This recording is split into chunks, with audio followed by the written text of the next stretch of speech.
संजय बोला, जो कुछ अर्जुन ने देखा ठीक वैसा ही संजय ने देखा। ज्ञान से आच्छादित मन ही अंधा धृतराष्ट्र है, लेकिन ऐसा मन भी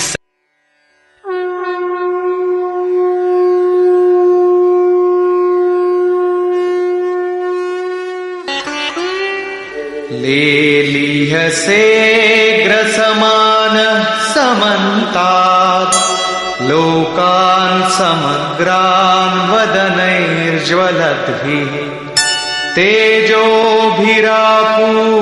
जगत् समग्रम् भासस्तवोग्राः प्रतपन्ति विष्णु। आप उन समस्त लोकों को प्रज्वलित मुखों द्वारा सब ओर से निगलते हुए चाट रहे हैं, उनका आस्वादन कर रहे हैं। हे व्यापनशील परमात्मन, आपकी उग्र प्रभा संपूर्ण जगत को अपने तेज से व्याप्त करके तप रही है। तात्पर्य यह है कि पहले आसुरी संपत्ति परम तत्व में विलीन हो जाती है, उसके पश्चात दैवी संपत्ति का कोई प्रयोजन नहीं रह जाता, इसलिए वो भी उसी स्वरूप में विलीन हो जाती है। अर्जुन ने देखा कि कौरव पक्ष तदनंतर उसके अपने पक्ष के योद्धा कृष्ण के मुख में विलीन होते जा रहे हैं। उसने पूछा,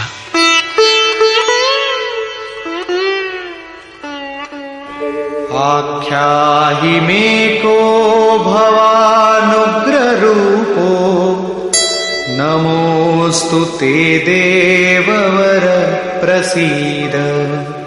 विज्ञातुमिच्छामि भवन्तमाद्यं न हि प्रजानामि तव प्रवृत्तिम्। मुझे बताइए कि भयंकर आकार वाले आप कौन हैं? हे देवों में श्रेष्ठ, आपको नमस्कार है। आप प्रसन्न हो। आदि स्वरूप मैं आपको भली प्रकार जानना चाहता हूं। जैसे आप कौन हैं, क्या करना चाहते हैं? क्योंकि आपकी प्रवृत्ति अर्थात चेष्टाओं को नहीं समझ पा रहा हूं। इस पर योगेश्वर श्री कृष्ण बोले, श्री भगवानुवाच, कालोऽस्मि लोकक्षयकृत् प्रवृद्धो लोकान् समाहर्तुमिह प्रवृत्तः। ऋतेऽपि त्वां न भविष्यन्ति सर्वे येव स्थिताः प्रत्यनीकेषु योधाः।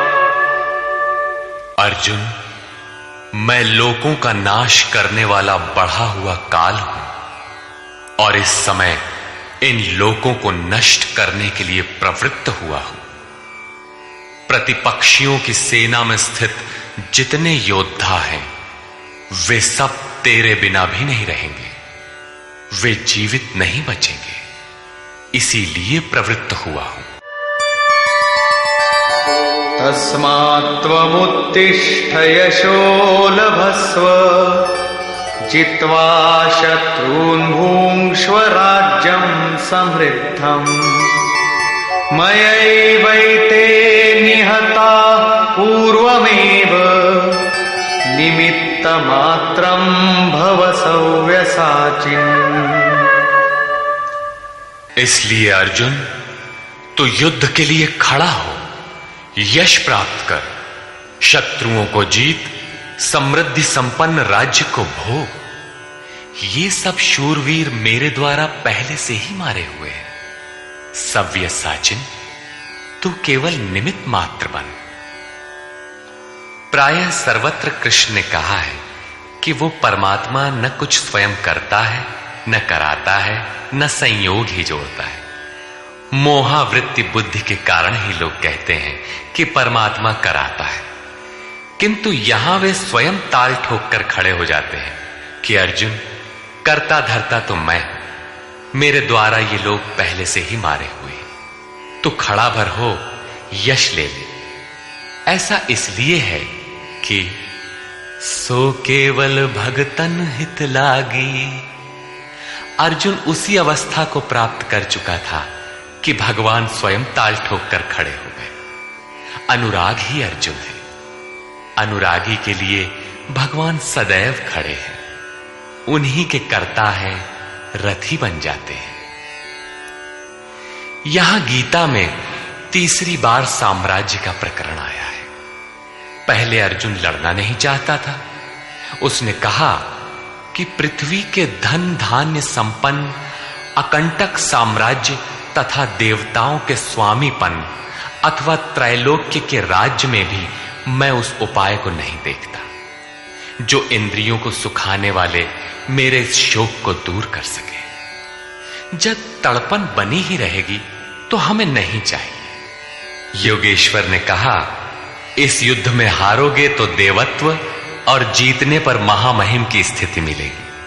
और यहां 11वें अध्याय में कहते हैं कि ये शत्रु मेरे द्वारा मारे गए हैं, तू निमित्त मात्र भर बन जा, यश को प्राप्त कर और समृद्ध राज्य को भोग। फिर वही बात जिस बात से अर्जुन चौंकता है, जिसमें वो शोक मिटता हुआ नहीं देखता। क्या श्री कृष्ण फिर भी वही राज्य देंगे? नहीं, वस्तुतः विकारों के अंत के साथ परमात्म स्वरूप की स्थिति ही वास्तविक समृद्धि है, जो स्थिर संपत्ति है, जिसका कभी विनाश नहीं होता, राजयोग का परिणाम है। द्रोणं च भीष्मं च जयद्रथं च कर्णं तथान्यानपि योधवीरान् मया हतांस्त्वं जहिमा व्यथिष्ठा युध्यस्व जेतासि रणे सपत्नान्। इन द्रोण, भीष्म, जयद्रथ और कर्ण तथा अन्यान्य बहुत से मेरे द्वारा मारे हुए शूरवीर योद्धाओं को तू मार, भय मत कर।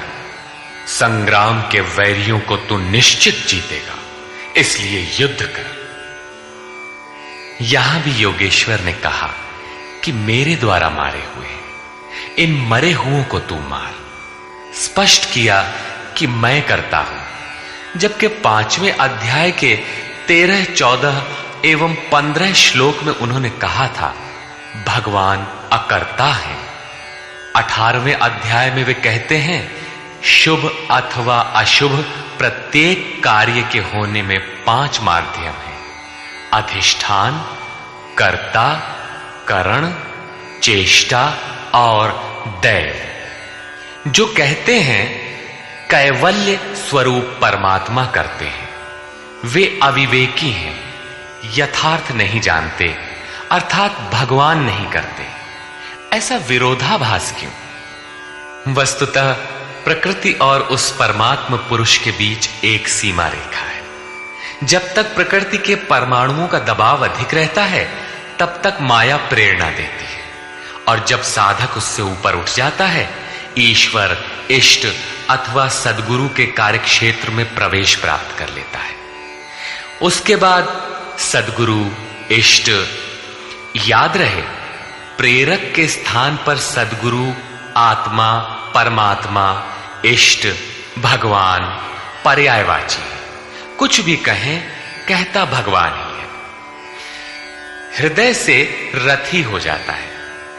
आत्मा से जागृत होकर उस अनुरागी साधक का स्वयं पथ संचालन करने लग जाता है। पूज्य महाराज जी कहते थे, हो जिस परमात्मा की हमें चाह है, वो जिस सतह पर खड़े हैं, उस सतह पर स्वयं उतर कर जब तक आत्मा से जागृत नहीं हो जाता, तब तक सही मात्रा में साधन का आरंभ नहीं होता। उसके बाद जो कुछ साधक से पार लगता है, वो उनकी देन है।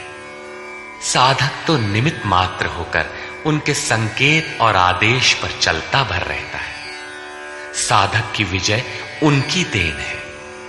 ऐसे अनुरागी के लिए ईश्वर अपनी दृष्टि से देखता है, दिखाता है और अपने स्वरूप तक पहुंचाता है। यही श्री कृष्ण कहते हैं, मेरे द्वारा मारे हुए इन बैरियों को मार, निश्चय ही तुम्हारी विजय होगी। मैं जो खड़ा हूं। संजय उवाच।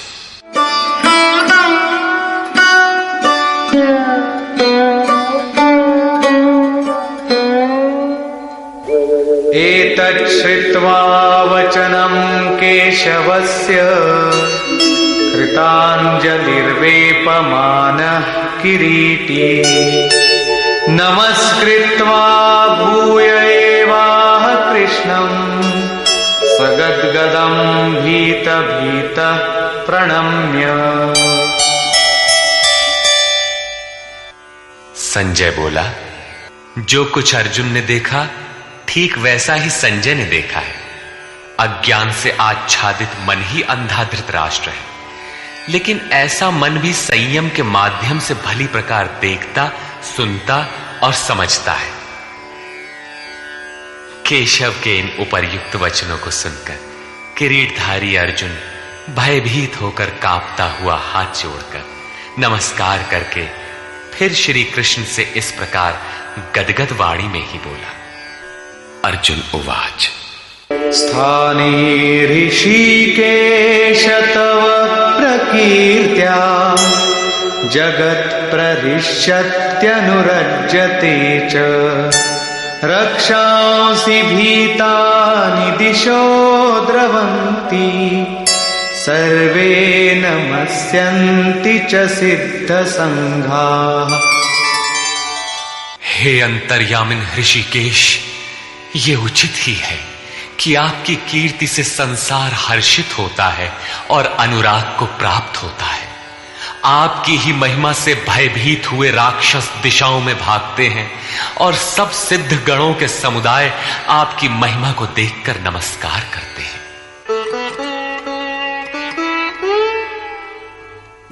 कस्माच्च तेन न मेरन्महात्मन् गरीयसे ब्रह्मणोऽप्यादिकर्त्रे अनन्तदेवेश जगन्निवास त्वमक्षरं सदसत्तत्परं यत्। हे महात्मन, ब्रह्मा के भी आदिकर्ता और सबसे बड़े, आपके लिए वे सब कैसे नमस्कार न करें, क्योंकि हे अनंत, हे देवेश, हे जगन निवास, सत असत और उनसे भी परे अक्षर अर्थात अक्षय स्वरूप आप ही हैं। अर्जुन ने अक्षय स्वरूप का प्रत्यक्ष दर्शन किया था। केवल बौद्धिक स्तर पर कल्पना करने या मान लेने मात्र से कोई ऐसी स्थिति नहीं मिलती जो अक्षय हो। अर्जुन का प्रत्यक्ष दर्शन उसकी आंतरिक अनुभूति है। उसने सविनय कहा, त्वमादिदेव पुरुषः पुराण त्वमस्य विश्वस्य परं निधानम् वेत्तासि वेद्यं च परं च धाम त्वया ततं विश्वमनन्तरूप।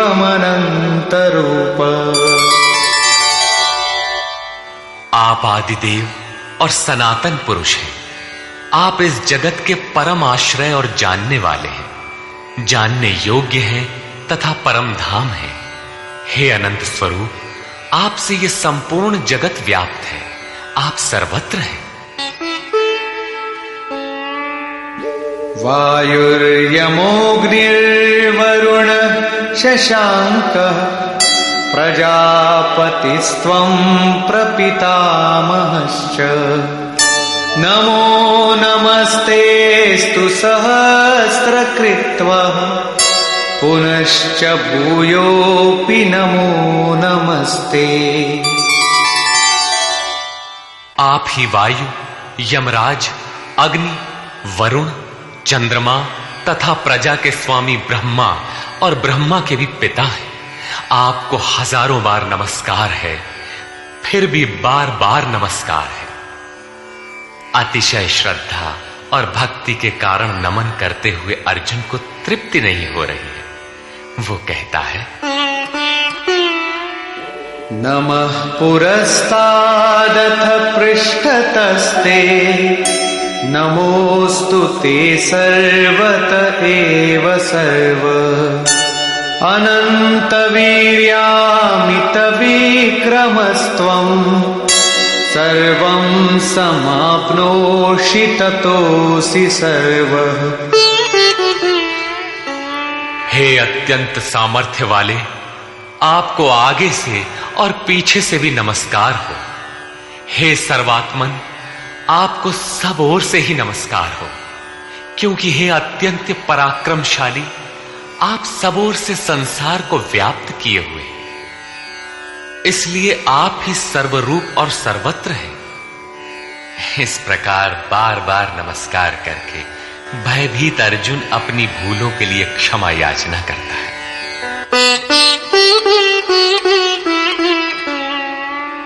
सखेति मत्वा प्रसभं यदुक्तम् हे कृष्ण हे यादव हे सखेति अजानता महिमानं तवेदं मया प्रमादात् प्रणयेन वापि। आपके इस प्रभाव को न जानते हुए आपको सखा मित्र मानकर मेरे द्वारा प्रेम अथवा प्रमाद से भी हे कृष्ण, हे यादव, हे सखा, इस प्रकार जो कुछ भी हठपूर्वक कहा गया है तथा यच्चावहासार्थमसत्कृतोऽसि विहारशय्यासन भोजनेषु एकोऽथवाप्यच्युत तत्समक्षम् तत्क्षामये त्वामहमप्रमेयम्। हे अच्युत, जो आप हंसी के लिए विहार, शैया, आसन और भोजनादिकों में अकेले अथवा उन लोगों के सामने भी अपमानित किए गए हैं, वो सब अपराध अचिंत्य प्रभाव वाले आपसे मैं क्षमा कराता। किस प्रकार क्षमा करें? पितासि लोकस्य चराचरस्य त्वमस्य पूज्यश्च गुरुर्गरीयान् न त्वत्समोऽस्त्यभ्यधिकः कुतोऽन्यो लोकत्रयेऽप्य प्रतिमप्रभाव। आप इस चराचर जगत के पिता, गुरु से भी बड़े गुरु और अति पूजनीय हैं, जिसकी कोई प्रतिमा नहीं, ऐसे अप्रतिम प्रभाव वाले। आपके समान तीनों लोकों में दूसरा कोई नहीं है, फिर अधिक कैसे होगा? आप सखा भी नहीं, सखा तो समकक्ष होता है।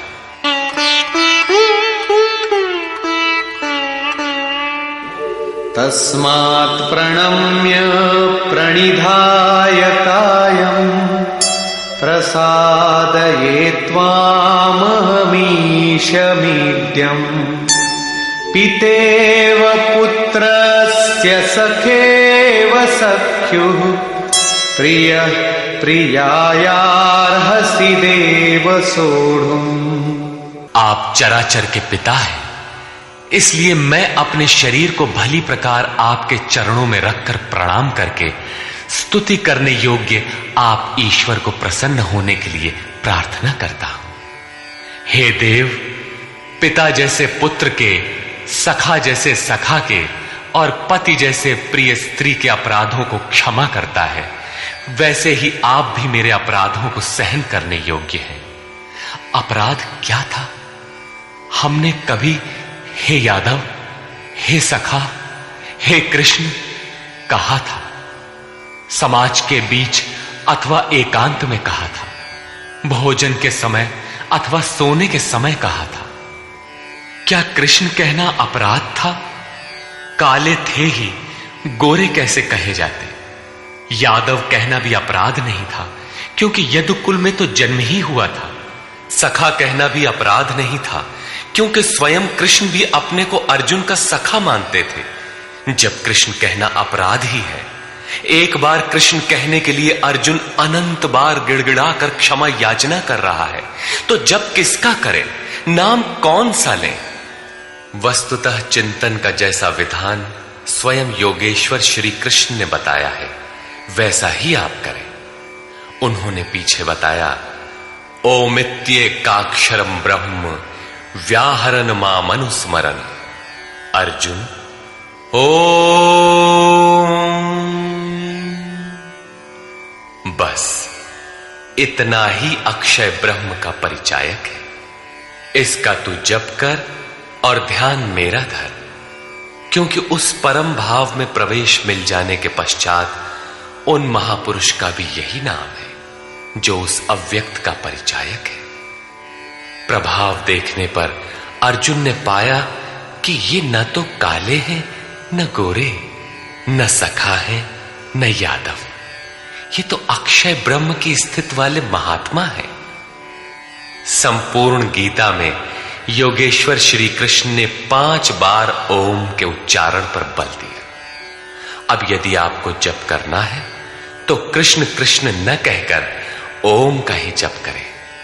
प्रायः भाविक लोग कोई ना कोई रास्ता निकाल लेते हैं। कोई ओम जपने के अधिकार और अनाधिकार की चर्चा से भयभीत है, तो कोई महात्माओं की दुहाई देता है, अथवा कोई कृष्ण ही नहीं, उनसे पहले राधा और गोपियों का नाम भी उनकी शीघ्र प्रसन्नता के लोभ में जपता है। पुरुष श्रद्धामय है, इसलिए उनका ऐसा जपना मात्र भावुकता है। यदि आप सचमुच भाविक हैं तो उनके आदेश का पालन करें। वे अव्यक्त में स्थित होते हुए भी आज आपके सामने नहीं हैं, लेकिन उनकी वाणी आपके समक्ष है। उनकी आज्ञा का पालन करें, अन्यथा आप ही बताइए कि गीता में आपका क्या स्थान है। हां, इतना अवश्य है कि अध्येष्यते च यइमं श्रद्धावानं सूयश्च शृणुयादपि यो नरः। जो अध्ययन करता है, सुनता है, वो ज्ञान तथा यज्ञ को जान लेता है, शुभ लोकों को पा जाता है। अतः अध्ययन अवश्य करें। प्राण अपान के चिंतन में कृष्ण नाम का क्रम पकड़ में नहीं आता। बहुत से लोग कोरी भावुकतावश केवल राधे राधे कहने लगे। आजकल अधिकारियों से काम न होने पर उनके सगे संबंधियों से, प्रेमी या पत्नी से सोर्स लगाकर काम चला लेने की परंपरा है। लोग सोचते हैं कदाचित भगवान के घर में भी ऐसा चलता होगा, अतः उन्होंने कृष्ण कहना बंद करके राधे राधे कहना आरंभ कर दिया। वे कहते हैं राधे राधे श्याम मिला दे। जो राधा एक बार बिछुड़ी तो स्वयं श्याम से नहीं मिल पाई, वो आपको कैसे मिला दे? अतः अन्य किसी